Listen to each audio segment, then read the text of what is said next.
Terkejut tak? Terkejut tak? Cakap sahur, sahur. Sahur, sahur. Apa benda? Sahur, sahur.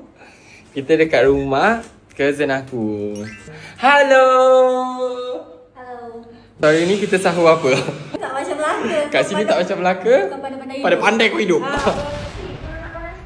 Tak ajar ada nak Ada ni lah mak aku. Aku nak lencor. Chicken chop. Ayo bangun, ayo! Sahur, sahur! Kau mesti tak ada mood. Kita kena semangat, you know? Semangat. Makan aku dah siap. Dadah! Kaku! Kau sini lah.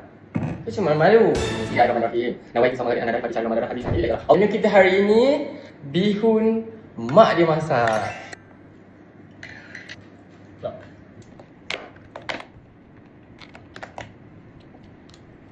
Bagus anak aku masuk pinggan. Anak aku masuk pinggan. Oh, sah. Ada siapa nak? Buat lagi. Buat betul dengan ikut. Dan sahur.